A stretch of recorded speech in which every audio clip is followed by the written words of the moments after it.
प्यारे बच्चों, आज हम लोग देखेंगे वेक्टर। तो बहुत सारे बच्चे के मन में आएगा वेक्टर क्यों पढ़ना चाहिए। वेक्टर इसलिए पढ़ना चाहिए क्योंकि वेक्टर के लिए आपका जो मैथमेटिक्स हो या फिजिक्स हो, दोनों में आपका अंडरस्टैंडिंग लेवल जो होगा बिल्कुल डिफरेंट हो जाएगा। आपका जो अंडरस्टैंडिंग लेवल है किसी पेपर को समझने के लिए वो अलग लेवल का हो जाएगा।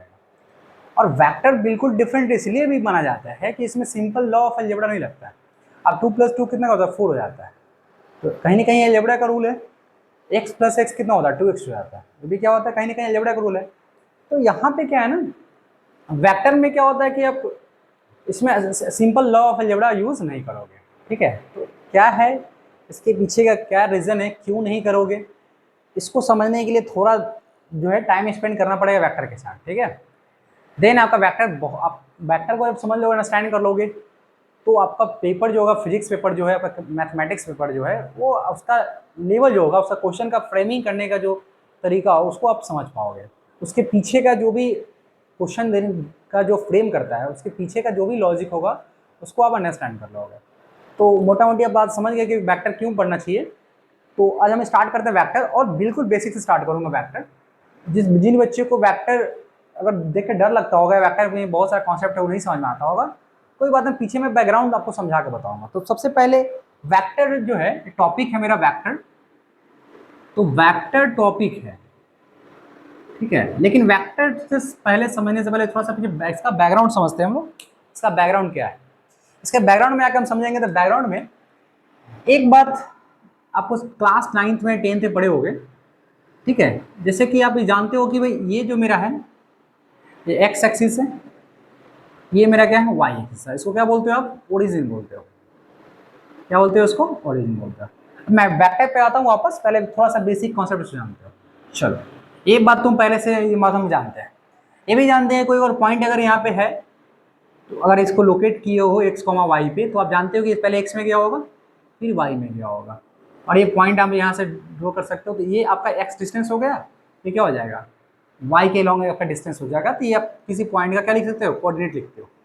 ये क्या हो गया, आपका कोऑर्डिनेट होगा। ये बेसिक कॉन्सेप्ट आपको पता होगा। अगर ये देख पा रहे हो तो एक राइट एंगल ही फॉर्म हो रहा है यहाँ पे, राइट एंगल फॉर्म हो रहा है। तो ये 90 डिग्री, अगर इसको थीटा ज्यूम करोगे तो ये ऑलरेडी कितना हो जाएगा, 90 माइनस थीटा। कुछ बच्चे को मेरा सर हम जानते हैं, लेकिन थोड़ा सा बेसिक से आ रहा हूँ। कुछ बच्चे ऐसे भी हो सकते हैं जिनको चीज़ समझ में नहीं आता है, उसको देखना है। फिलहाल ये तो समझ रहे हो। तो अब यहाँ पे अगर ये एक्स डिस्टेंस ले रहे हो, है ना, इसको ए नाम दे देते हैं। और ये क्या मेरा कौन सा जाएगा, वाई डिस्टेंस। यहाँ से जो पॉइंट आपका जो वाई डिस्टेंस है, ये मेरा कौन सा डिस्टेंस है, एक्स डिस्टेंस। और ये जो देख रहे हो ओ से पी तक का, फिजिक्स के लैंग्वेज में इसको डिस्प्लेसमेंट बोल सकते हो, क्योंकि शॉर्टेस्ट डिस्टेंस है O to P. Shortest distance होगा तो क्या होगा, डिस्प्लेसमेंट होगा।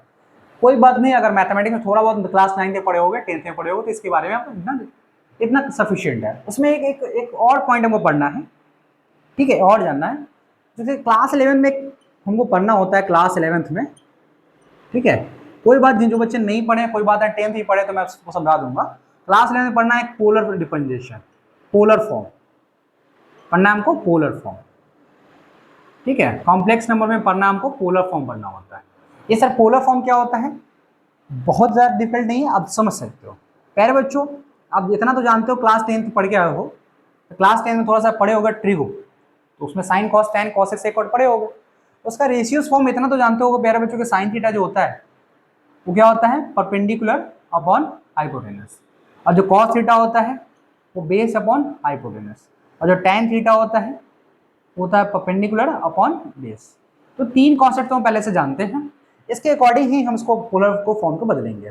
प्यारे बच्चों ध्यान से देखेंगे, अगर कोई पॉइंट पी है यहाँ पे, ठीक है, अगर पॉइंट पी लेकर ले रखे हो, तो इसका कॉर्डिनेट थोड़ा पहले देखा कि एक्स वाई कॉर्डिनेट लिए थे, और यहाँ पे अगर थीटा ले रखे हो तो ये आपका एक्स हो गया, ठीक है।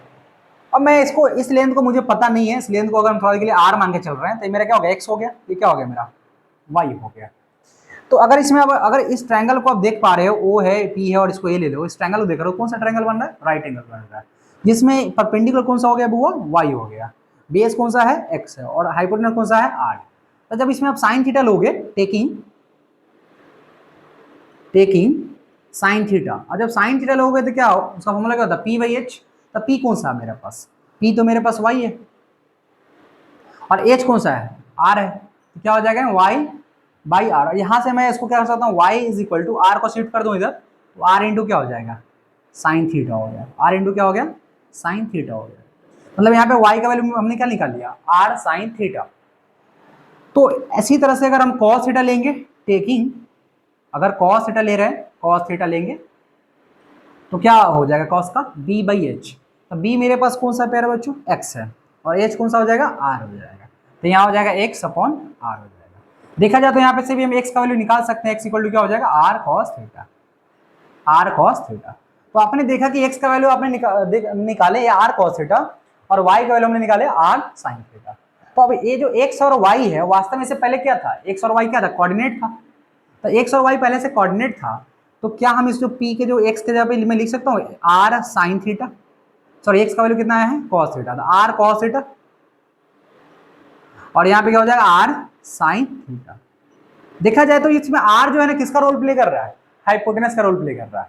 प्यारे बच्चों अगर आप इस बात को समझ गए होंगे, तो अगर कल के डेट में अगर हम ऐसे लिख दें, अगर इस तरह से कोई पॉइंट लिख रखा है, पी लिख रखा है, और यहाँ तक का डिस्टेंस अगर देख रहे हो, अगर ये 5 लिख रखा है, ठीक है, कितना है 5, तो इसको अगर आप जानते हो तो इसको एक्स है और क्या हो गया वाई हो गया, तो कोऑर्डिनेट कितना हो जाएगा, एक्स कॉमा वाई।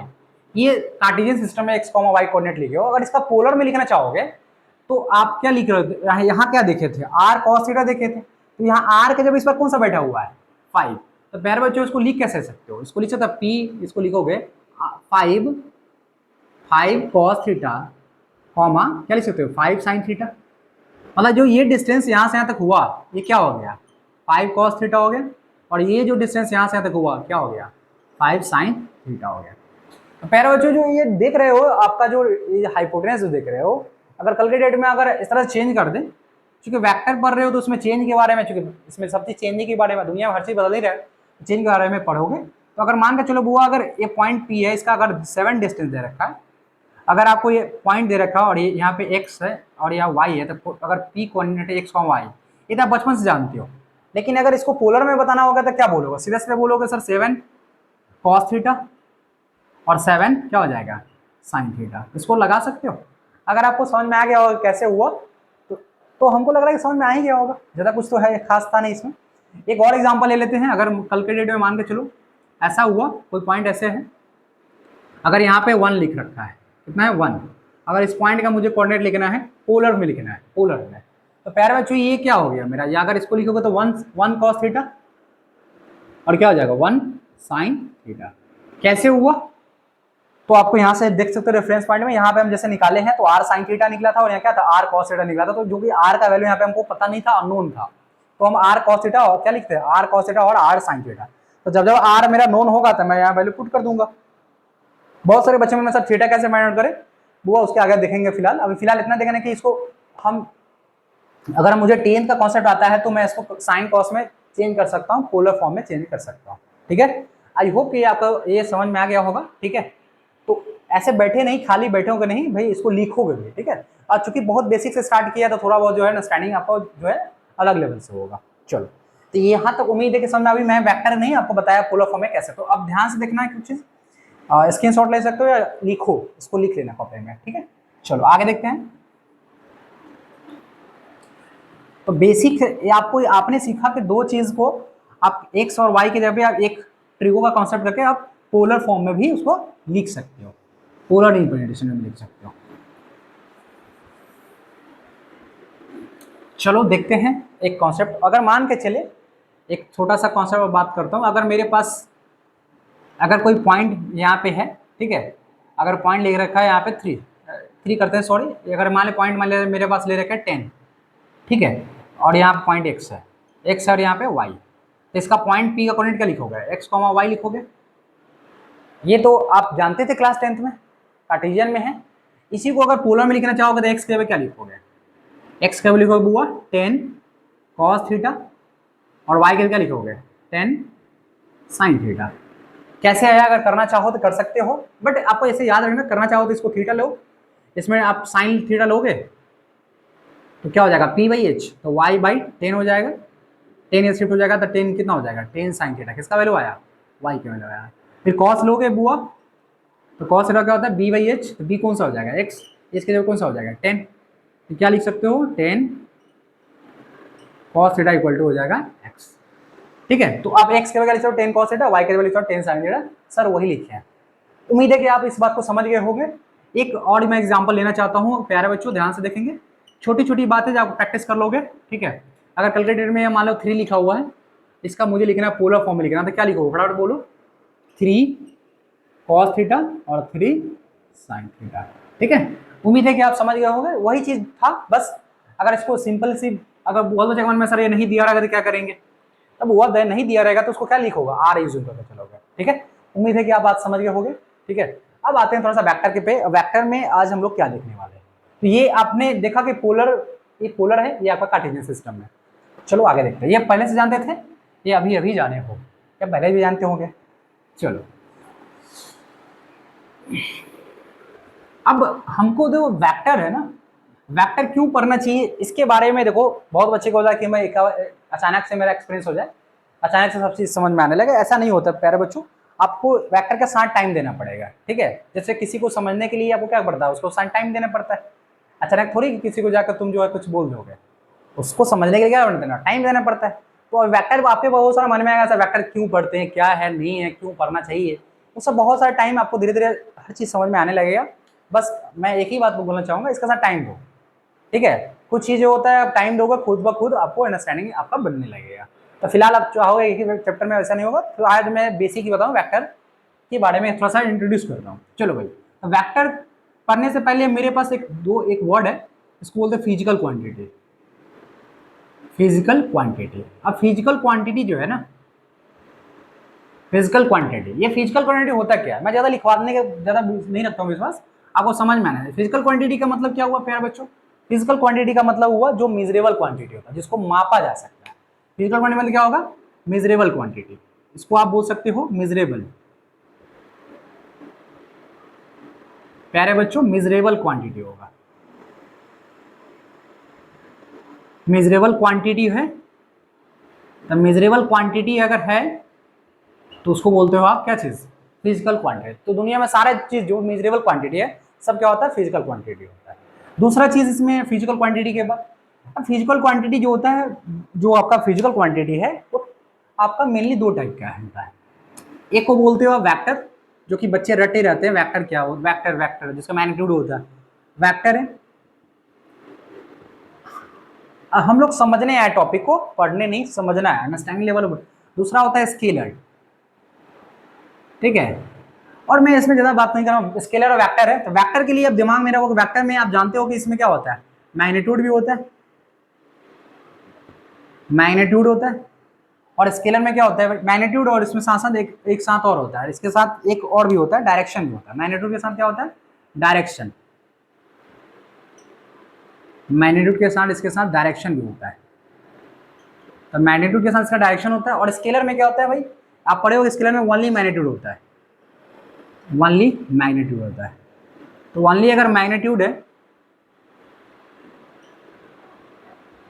इसमें ओनली मैग्नीट्यूड होता है। जैसे मैग्नीट्यूड होगा स्केलर बोलते हो। ठीक है, जैसे आपका क्या हो जाएगा, टेम्परेचर हो जाएगा। टेम्परेचर में क्या होता है, टेम्परेचर आपका टाइम हो जाएगा।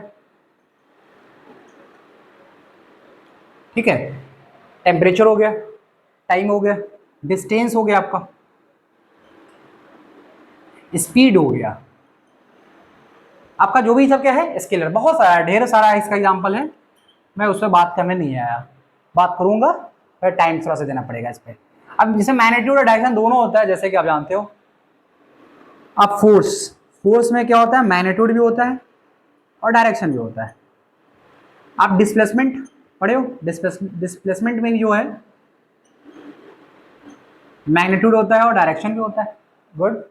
वेलोसिटी, वेलोसिटी जो है उसमें भी क्या होता है भाई, मैग्नीट्यूड होता है और डायरेक्शन होता है। फिर आपका एक्सेलरेशन, बहुत सारा एग्जांपल, बहुत सारा है, इटी से लिख देते हैं। अब मैं सिंपल से वेक्टर और स्केलर, अब इसमें एक वर्ड ऐड और भी कर सकते हो। ये क्या करता है, ये ट्रायंगल लॉ ऑफ एडिशन को फॉलो करता है, triangle law of addition, law of addition, triangle law of addition को फॉलो करता है वेक्टर। और जो स्केलर होता है वो फॉलो नहीं करता होगा। ऐसे कुछ मोटा मोटी बातें हैं, मैं विचार उस पर बाद में करूंगा। फिलहाल मैं आपको थोड़ा सा एक बेसिक आइडिया दिया जो कि आप पहले से जानते हो, ठीक है। अब इसमें हमको पहले बात वेक्टर जब आ गया, जब वेक्टर आ गया, जैसे बच्चे का जन्म हो जाता है उसके बाद क्या करते हो, उसके कपड़ा वपड़ा बनाते हो, उसको अच्छे से सजाते हो। वैसी तरह से जब वेक्टर आ गया, अब इसको लिखने का तरीका सर, रिप्रेजेंटेशन क्या होता है, इसको कैसे कर रिप्रेजेंट करोगे, अब वो बेसिक चीज हमको समझना है, वेक्टर को रिप्रेजेंट कैसे करोगे। बताते हैं। अब देखो वेक्टर को रिप्रेजेंट करने के लिए अब हम लोग जो देखने वाले हैं वेक्टर का रिप्रेजेंटेशन, ठीक है। तो आज अभी जो टॉपिक है रिप्रेजेंटेशन,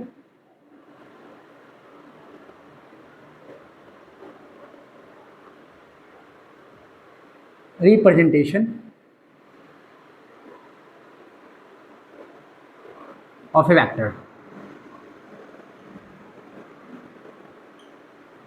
वेक्टर का रिप्रेजेंटेशन क्या करते हो, किसी वेक्टर को रिप्रेजेंट कैसे करते हो, सबसे पहली बात आता है कि वेक्टर का रिप्रेजेंट कैसे करते हो।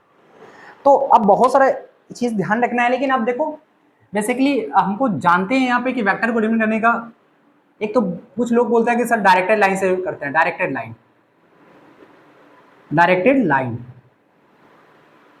ठीक है। कुछ लोग कहना है कि सर एरो से बताते हैं, ठीक है। कुछ लोगों का कहना है कि सर लाइन सेगमेंट से बताते हैं। गुड गुड, अब ये भी ठीक है, लाइन सेगमेंट समझ रहे हो, ये पहले से आप जानते हो, सो बार बता रहा हूँ कि आप पहले से जानते हो कि सर डायरेक्टेड लाइन या एरो या लाइन सेगमेंट से दिखाते हो, डिपेंड करते हो किसको, वेक्टर को। जैसे डायरेक्टेड लाइन मतलब इस तरह से, जैसा कि कहीं ना कहीं इसका इनिशियल पॉइंट होगा, ये इनिशियल पॉइंट है, और ये क्या हो जाएगा, कहीं पे इसका क्या होगा, फाइनल पॉइंट होगा, फाइनल पॉइंट, ये फाइनल पॉइंट है। चलो एरो, अब जानते हो कि लगभग बच्चे जानते हैं सर वेक्टर को कुछ इस प्रकार से दिखाते हैं, एरो के से, या इस तरह से दिखाते हैं, या बी देखे होंगे, सी सर एरो है, ETC। लाइन सेगमेंट मतलब यही होता है, डायरेक्टेड लाइन को ऐसे एक इनिशियल पॉइंट हो गया, एक इनिशियल पॉइंट हो गया आपका, एक इनिशियल पॉइंट है आपका, और एक क्या है टर्मिनल बोल सकते हो उसको, फाइनली बोल सकते हो, टर्मिनल लिख लो, टर्मिनल पॉइंट हो गया। पहले बच्चों ठीक है, ये थोड़ा मोटा मोटी ठीक है, लेकिन रिप्रेजेंट करो तो कैसे करोगे, ये तो ठीक है डायरेक्टेड लाइन हो गया, सर एरो से दिखाते हैं या लाइन सेगमेंट से दिखाते हैं, फिर करना कैसे है, ठीक है। ये ठीक है, रिप्रेजेंट ऑफ वेक्टर। अब वेक्टर को रिप्रेजेंट करके दिखाते हैं कैसे कैसे उसको रिप्रेजेंट कर सकते हो, किस किस फॉर्म में कर सकते हो। अभी ये कैसे करना है, सो आपको डायरेक्टेड लाइन से कर सकते हो, एरो से कर सकते हो, लाइन सेगमेंट से जानते थे पहले से। अब इसको किस तरह किस फॉर्मेट में किया जा सकता है उसको देखते हैं। बेटा दे इसको, आप लिख लो ना सबको। अब हम जो है ना इसको दो तरह से जनरली आपको जो बुक में या कंपटीशन के एग्जाम में दिया रहता है, बेसिकली दो तरह से आपको इसमें समझना है। पहला, एक को बोलते हो कार्टेशियन, कार्टेशियन में हम बताएंगे, कार्टेशियन। और दूसरा होता है पोलर, जो कि थोड़ा पहले हम डिस्कस किए थे आपको। कार्टेशियन दूसरा क्या है मेरे पास, पोलर है। तो कार्टेशियन में अगर मेरे पास ध्यान से देखना है भाई, अगर कोई पॉइंट है यहाँ पे देख रहे हो, कोई एक्स है, यहाँ पे रहो वाई है, तो कोई पॉइंट है, अगर यहाँ पे कोई पॉइंट है तो क्या करना पड़ेगा, पहले एक्स डायरेक्शन में जा रहा है, अच्छा हाँ, एक्स को डायरेक्शन दिखाने के लिए आपको इसमें आई कैप देना पड़ेगा, और वाई के डायरेक्शन बताने के लिए जे कैप होता है। ये यूनिट है जो कि डायरेक्शन बताता है, एक्स में एक एक्स के लॉन्ग जा रहे हैं, ये वाई के लॉन्ग जा रहे हैं, ठीक है। अब थोड़ा सा आई कैप क्यों लिखे, जे कैप क्यों लिखे, थोड़ा सा 10 पहले ही बोले, तो टाइम दोगे तो ऑलरेडी सब चीज़ें आपके पास अपने आने लगेगी। बिना टाइम दिए हुए आपको सोचोगे क्लास में आ जाएगा आई कैप जे कैप क्यों लिखते हैं सर, वो धीरे धीरे आएगा भाई, 10-15 क्लास के बाद आपको हर चीज़ धीरे धीरे कनेक्ट हो जाएगा, ठीक है। आप ध्यान से देखते चलो। अब क्या करना है प्यारे बच्चों, अब कहने का मतलब कोई पॉइंट अगर ले रहे हो, पी ले रहे हो, कोई पॉइंट पी है, तो आप देख रहे हो कि इसमें एक्स में जा रहा है, तो एक्स आई कैप लिखोगे, तो वाई में जा रहा है तो क्या लिखो, वाई जे कैप लिखो। तो पी का जो कोऑर्डिनेट की बात करो तो एक्स कॉमा वाई है, ठीक है। ओ से पी तक का अगर पोजिशन वेक्टर की बात करूँ, ओपी वेक्टर अगर हम चाहिए, ओपी वेक्टर चाहिए, तो एक्स के अलोंग गया है तो इसको लिखोगे, क्या लिखोगे, एक्स आई कैप प्लस ये वाई के अलोंग गया है तो क्या लिखोगे, वाई कैप जे कैप, सॉरी वाई जे कैप लिखोगे, मतलब ये एक्स के लॉन्ग हो गया, क्या हो गया, वाई के लॉन्ग डिस्टेंस है ये, ठीक है। तो ये मेरा वेक्टर, ये हो गया पोजीशन वेक्टर। इसको क्या बोलोगे? पोजीशन वेक्टर बोलोगे, पोजीशन वेक्टर।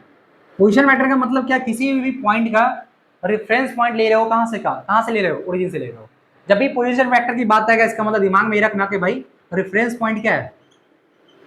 रेफरेंस पॉइंट जो आपका है, रेफरेंस पॉइंट आपका कौन सा हो गया? रेफरेंस पॉइंट आपका ओरिजिन है। दिमाग में बहुत इंपॉर्टेंट है कि जब भी पोजीशन वेक्टर की बात आएगा, इसका मतलब रेफरेंस पॉइंट क्या होगा? ओरिजिन होगा। जब तक रेफरेंस पॉइंट ओरिजिन नहीं लोगे तब तक आपका पोजीशन वेक्टर नहीं आएगा। तो ये तो आपको लिखने एक्स आई का, क्या लिखो? वाई जे का। पोलर में इसको कैसे लिखोगे? अगर सपोज करते मुझे पता नहीं है, ओपी मुझे नहीं पता है, अभी तो ओपी मुझे पास पता नहीं है, तो कैसे इसको लिखोगे? तो प्यारे बच्चों ध्यान से देखोगे, इसको अगर पोलर में लिखोगे तो थोड़ा सा पहले बताइए एक्स को क्या लिखते थे? अगर मैं इसको डिस्टेंस को थोड़ा देर के लिए मान के चलो कि 1 यूनिट है, थोड़ा देर के लिए मान के चलो 1 यूनिट है, चलो माने कि थोड़ा ही क्यों माने भाई, इसको आप लिख दो ओपी लिख लो, ठीक है? ओपी का लेंथ हो गया, ओपी का लेंथ। तो लेंथ कैसे निकालोगे? मैग्नीट्यूड निकालोगे इस तरह से। थोड़ा ज़्यादा हो गया, फिर थोड़ा बर्दाश्त कर लेना। ये लेंथ है, ओपी क्या है? लेंथ है। तो मुझे नहीं पता अभी आर है कि पी है कि 2 है कि 5 है, ठीक है? एक काम करते हैं प्यारे बच्चों, अगर हम इसको नहीं जानते तो मैं इसको एल लिख के चलता हूँ, ठीक है? तो अगर इसको पोलर में लिखोगे तो कैसे लिखोगे? इसी चीज़ को ओपी वेक्टर लिखोगे, और क्या हो गया बुआ? इसको लिखोगे L cos theta i cap plus L sine theta j cap लिखोगे। अब कुछ बच्चे का दिमाग थोड़ा सा ठनक गया होगा, सर कैसे हो गया? समझना पड़ेगा प्यारे बच्चों। थोड़ा सा पहले मैं ही डिस्कस कर रहे थे कि जो एक्स है ना, वो वास्तव में क्या था? आर कॉस थीटा था, और वाई जो था क्या था? आर साइन थीटा था। और आर कौन सा था? आपका हाइपोटेनस था, एक तरह से लेंथ था, ओ से पी तक का लेंथ था। क्योंकि हम यहाँ ओपी से ओ से पी तक का लेंथ क्या माने? एल माने हैं, इसलिए हो जाएगा एल कॉस थीटा, और क्या हो जाएगा? L sine theta. तो ये जो वेक्टर का जो रिप्रेजेंटेशन है, ये कौन सा फॉर्म हो गया? पोलर फॉर्म हो गया। कौन सा फॉर्म हो गया प्यारे बच्चों? पोलर फॉर्म है। ये जो फॉर्म देख रहे हो कौन सा फॉर्म हो गया? कार्टेशियन फॉर्म हो गया, ठीक है? अब क्वेश्चन कभी कभी घुमा के देता है कि पोलर से बोलता है कि भाई पोलर से बनाना है कार्टेशियन में, कार्टेशियन बनाना है, पोलर बनाना है। जैसे कि थोड़ा सा के लिए मैं एग्जांपल ले लेता हूँ। ये मेरा कार्टेशियन सिस्टम था, दूसरा मैं एग्जांपल ले रहा हूँ कार्टेशियन के लिए। सपोज करते हो प्यारे बच्चों कि अगर आप कोई पॉइंट पी है, ठीक है, कोई पॉइंट पी ले रहे हो, ठीक है? अगर यहाँ पे आपको दे रखो कि ये आपका 5 है, ये आपका 4 है, और ये आपका 3 है, ये इसको कार्टेशियन में लिखोगे तो क्या लिखोगे? इसको कार्टेशियन में लिखोगे तो यहाँ पे ओ से पी तक का लिखोगे, तो OP vector is equal to क्या लिखोगे? ओपी वेक्टर क्या हो जाएगा प्यारे बच्चों? ये लिखोगे 4 आई कैप प्लस 3 क्या लिखोगे? जे कैप लिखोगे। ये कौन सा फॉर्म हो गया? कार्टेशियन फॉर्म हो गया। लेकिन अगर ये पोलर में लिखोगे, पोलर फॉर्म में लिखोगे, ये कार्टेशियन सिस्टम है आपका, 4 आई कैप और क्या हो जाएगा? 3 जे कैप। इसमें लेंथ से हमको कोई मतलब नहीं है। लेकिन अगर सपोज करो कि कभी कभी ऐसा भी हो सकता है कि अगर मान के चले, ऐसे मान के चलते हैं कोई पॉइंट पी है मेरे पास, सर दिख नहीं रहा होगा, मैं इसको एग्जांपल को रफ करता हूँ, इसको लिख लियो। चलिए एक काम करते हैं, इसको हमें इधर इधर ही बता देता हूँ। देखो, अगर मान के चलो कि वेक्टर में अगर कोई पॉइंट ऐसे ऐसे दे रहे हो, ठीक है, एक्स है, ये वाई है। अगर आप सोच रहे हो कि ये मेरा दे रखा 5 और यहाँ एंगल बन रहा है 30 डिग्री, एंगल बन रहा है 30 डिग्री, और पी पॉइंट है आपका, वो है पी पॉइंट है। अब मुझे चाहिए कि इसका कोऑर्डिनेट चाहिए, ऐसा कोऑर्डिनेट हमको निकालना होगा, कोऑर्डिनेट निकालना होगा। अब दो बात पूछ सकता है, एक तो पोलर फॉर्म में बता दो, एक बोला है कार्टेशियन बता दो। तो सबसे पहले पोलर निकालना है। तो प्यारे बच्चों आपको पता है कि हमको जब भी पोलर में निकालना होता है तो मेरे पास क्या पता होता है? L cos theta i cap और एल क्या हो जाएगा? Sign theta j cap. तो पोलर में बताऊंगा तो बहुत आसान हो जाएगा। पोलर में अगर हमको बताना होगा तो मैं क्या लिखूंगा? सीधा सीधा लिखूंगा। अगर इसको थोड़ा सा ऐसे डॉट मार लो तो ये एक तरह से हाइपोटेनस ट्रायंगल, जो ट्रायंगल पर राइट एंगल ट्रायंगल होता है, और ये मेरा क्या है? हाइपोटेनस है, और थीटा मेरा यही है ना। तो क्या मैं लिख सकता हूँ 5 ओपी जो वेक्टर होगा मेरा क्या हो जाएगा? 5 cos 30 degree I cap plus 5 sine 30 degree J cap. ये जो फॉर्मेट देख रहे हो ये कौन सा फॉर्मेट में आ गया? ये पोलर में आ गया। अच्छा, मुझे पोलर फॉर्म में आ गया तो मैं इसको कार्टेशियन में चेंज कर सकता हूँ। इसको कार्टेशियन में कैसे चेंज करोगे? 5 है, cos 30 डिग्री का वैल्यू कितना होता है प्यारे बच्चों? cos 30 डिग्री का वैल्यू कितना होता है याद है? cos 30 डिग्री का वैल्यू होता है √3/2, √3/2 आई कैप प्लस 5 लिखोगे। sin 30 की वैल्यू कितना होता है? 1/2, तो 1/2 क्या हो जाएगा? जे कैप। तो कुल कहानी में आपका ओपी वेक्टर कितना आ गया? 5 √3 2 आई कैप प्लस 5/2 जे कैप। तो ये जो फॉर्मेट देख रहे हो ये किस फॉर्म में आ गया, ये आ गया आपका कार्टेशियन फॉर्म में। ये किस फॉर्म में था, पोलर फॉर्म में। इसलिए बच्चे को जानना चाहिए पोलर फॉर्म, क्योंकि कभी कभी क्या होता है वो एंगल दे देगा और आपका डिस्टेंस दे देगा, बोलेगा कार्टेशियन फॉर्म में बदल देगा। तो जिस बच्चे को पोलर फॉर्म आते रहेगा वही कार्टेशियन फॉर्म कन्वर्ट करेगा। इस तरह से क्वेश्चन और करते हैं, ठीक है, एक तरह से क्वेश्चन और करते हैं, क्योंकि आप कंपटीशन में जा रहे हो तो आपको हर चीज़ बेसिक चीज़ आपको जानकारी होना चाहिए, किसमें किस कैसे कन्वर्ट करते हैं। इसमें एक क्वेश्चन और कर लेते हैं। सपोज करते हैं कि आपका ये एक्स है या क्या है, वाई है, ठीक है। तो एक और भी लेते हैं, हम सपोज करते हैं कि कोई मेरे पास पॉइंट पी है। आप सोच रहे हो कि सर लगातार पी पॉइंट दे रहे हो, तो हो सकता है, चलो ये पॉइंट ले लेते हैं। एंगल मेरे पास यहाँ 60 डिग्री का बना रहा है, ठीक है, और ये मेरा 2 यूनिट बनाना है। तो अगर हमको इसका क्या करना है, हमको इसका कोऑर्डिनेट बताना है पोलर फॉर्म में या कार्टेशियन फॉर्म में, जो भी हो। तो सबसे पहले पोलर फॉर्म को आना चाहिए। तो पोलर फॉर्म के प्यारे बच्चों अगर पढ़ ले देख ली तो ओ वेक्टर कैसे निकालोगे। अच्छा, एल के जगह कौन है, 2 है, क्या लिखोगे, 2 cos 60 degree I cap plus 2 लिखोगे साइन 60 डिग्री जे कैप। प्यारे बच्चों ये ओ वेक्टर जो हो जाएगा ना, ये हो जाएगा 2 cos 60 का वैल्यू कितना होता है, cos 60 का वैल्यू होता है 1/2 होता है, हाँ, आई कैप प्लस साइन 60 कितना हो जाता है, √3/2 होता है जे कैप। अब ये देख रहे हो 200 जो कट जाएगा यहाँ पे, अच्छा 2 यहाँ भी था, 2 से 2 ये भी कट जाएगा। देखा जाए तो ओ ए वेक्टर मेरे पास कितना आ गया, वो आ गया आई कैप प्लस √3 जे कैप आ गया, ठीक है। ये जो मेरा फॉर्मेट बना क्या हो गया, पोलर, ये हो गया कार्टेशियन, ये था मेरा पोलर, ये पोलर फॉर्म हो गया। तो प्यारे बच्चों पोलर फॉर्म जानना बहुत जरूरी है। दूसरी बात है कि वेक्टर में आपको सबसे इंपॉर्टेंट रिप्रेजेंटेशन क्या है, ठीक है। अब भी हम जो भी रिप्रेजेंटेशन देखे हैं, क्या किस फॉर्म में देखे हैं, 2D में देखे हैं। तो 2 बात आपको सिखाया, पोलर और क्या था, कार्टेशियन सिखाया। अभी देखो 2 बातें कि कार्टेशियन, पोलर और कार्टेशियन में आना आसान है। अगर कार्टेशियन हमको गिवन हो, पोलर हमको फाइंड करना है। ऐसा भी हो सकता है कि सर कार्टेशियन दिया हुआ है, पोलर हमको निकालना है, कैसे फाइंड आउट करोगे। तो उसके लिए सिंपल सी बात है कि ये आपका देख रहे हो किसका कोऑर्डिनेट दिया है, एक्स का, किसका कोऑर्डिनेट दिया रहेगा, वाई कोऑर्डिनेट। जब एक्स और वाई पता होगा तो सीधे से क्या निकालोगे, हाइपोटेनस निकाल लोगे। क्योंकि पोलर फॉर्म में आपको सबसे इंपॉर्टेंट क्या है, हाइपोटेनस है। हाइपोटेनस निकालोगे, फिर रख दोगे हाइपोटेनस कौन है, L, L cos theta i cap और L sin theta j cap. आपके मन में आ रहा है सर थीटा क्या रखेंगे, थीटा फाइंड हमको करना, थीटा क्या कैसे रखेंगे। तो थीटा प्यारे है बच्चों, अभी फिलहाल थीटा मुझे आइडिया नहीं है, थीटा हमको निकालना होगा। तो थीटा निकालने के लिए दिमाग में भी सर ऐसा भी क्वेश्चन होता है जिसमें थीटा मुझे पता नहीं हो, ठीक है। तो प्यारे बच्चों आज के बहुत सारा बातें हैं, इतना सारा बातें हैं कि अगर एक एक चीज को अगर ब्रेक करना डाउन करता जाऊं तो बहुत सारा हो जाएगा।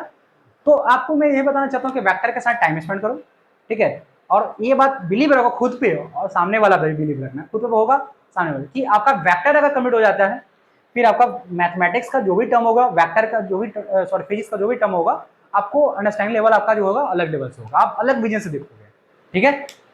तो आप इसको जो भी पढ़े हो उसको एक बार रिविजन करना, ठीक है। अब मैं एक क्वेश्चन दे रहा हूँ, मैं एक क्वेश्चन आपको दे रहा हूँ, घर से इसको बना के लाया, ठीक है। मैं क्वेश्चन दे रहा हूँ, क्वेश्चन है